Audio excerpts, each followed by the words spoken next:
proud of yourself. I'm confident that each one of you will work either in the run-up to the final event and strive to be one of the best contingents of this year's parade.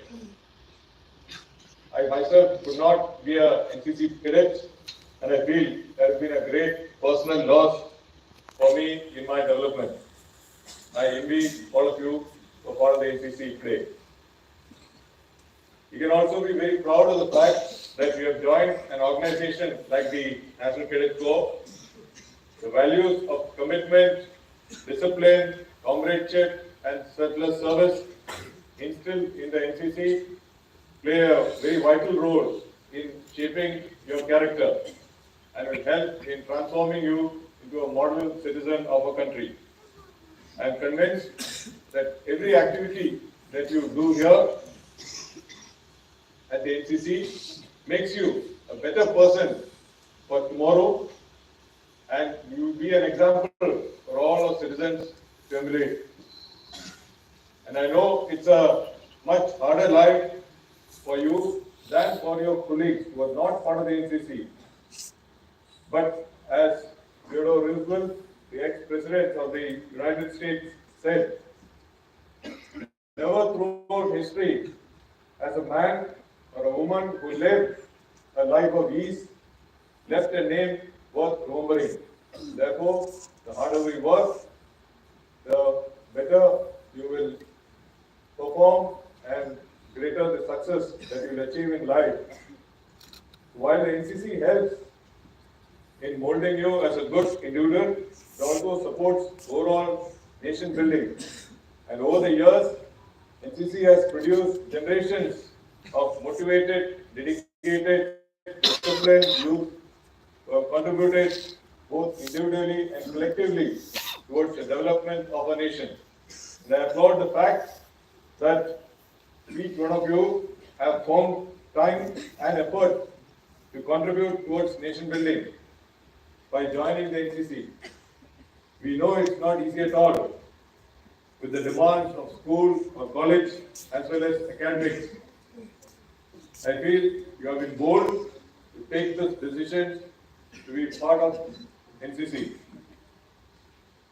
Speaking of NCC's contribution, it has always been at the forefront of social service and community development, be it natural calamities such as cyclones and floods, or other community-oriented programs like Swachhta Pakoda, tree plantation drives, blood donation camps, anti-drug, AIDS and cancer awareness programs, etc. It is your enthusiasm and energy that gives life and strength to these programs, and the nation will always remain grateful to you for these efforts.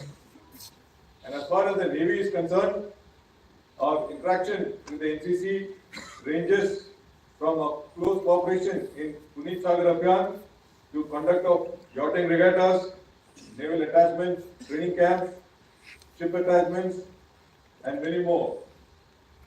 Over 800 cadets of the NCC in a 2-day coastal security exercise called Exercise Sea Vigil, which is conducted recently. And I'm sure that many of you have been part of such interactions and experienced the naval way of life. In case you couldn't take part in these programs, I would urge you to avail the next available opportunity. And there is, as it is said, that there is no limit to human imagination and no limit to human achievement except whatever limit we set on ourselves. I would also like to urge you to consider the armed forces and particularly the Navy as a career option. Let me briefly tell you what the Navy offers. First of all, it is not a profession, it is a way of life, life full of excitement and opportunities. Secondly, you will be part of something bigger than any individual. Thirdly, you will have the honor and privilege to lead and serve with some of the best men and women you have ever seen. Their loyalty, dedication, and energy will inspire you. And fourthly, the exposure to technology that you will get on board our ship, submarine and aircraft will take you to a completely different level. The list is endless, and while you continue to follow your dream, whatever it may be, I would like to see some of you donning the Navy's white uniform in the future, either as an Agniveer or as an officer.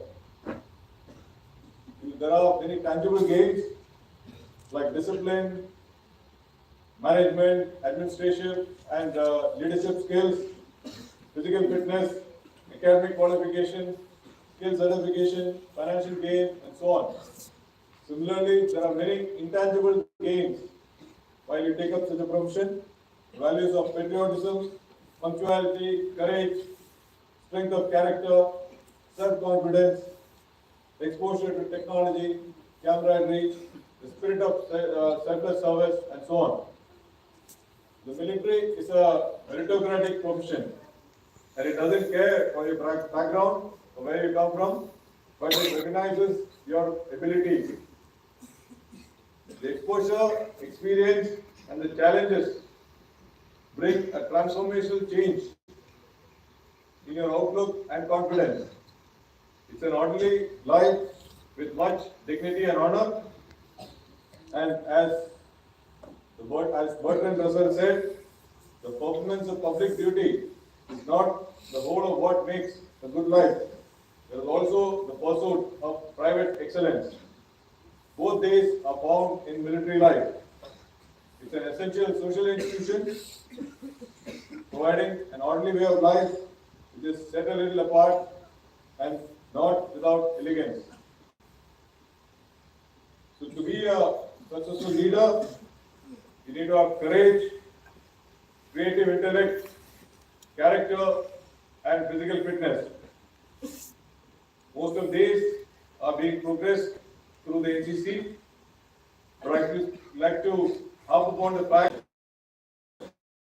that knowledge, hard work, and attitude. Three words I feel you should remember, because it's just a strange coincidence, perhaps, but when you add up the letters in each of these words by their position in the alphabets, that is 1 for A, 2 for A, and attitude adds up to 100. So the most important is to have an attitude, a positive attitude at that. The knowledge is power, and I request all of you to ensure that you take up reading. In fact, a book is an acronym for a box of organized knowledge, BOOK. So it's reading a book will help you connect with various personalities, various leaders who may be present, who may not be present. There, it is the cheapest way of imbibing ideas and connecting and finding a mentor or many mentors for yourself, which will help you in your life as you progress in your career. In a good university, you are expected to read about 200 pages a day, and you may have heard of Mr. Warren Buffett, the most famous and most successful investor in the world. He reads about 1,000 pages every day. So that is the type of advantage you get if you take up reading. And hard work, I don't have to elaborate. It is a must. And it is said that genius is 99% perspiration and 1% inspiration. So therefore, you all must ensure that you work hard, and the sheer fact that you are part of the NCC here and working so hard reinforces the belief that you recognize the importance of hard work. Our Honorable Prime Minister himself works almost 20 hours a day. So I see no reason why most of us cannot put in 8 to 12 hours of work a day.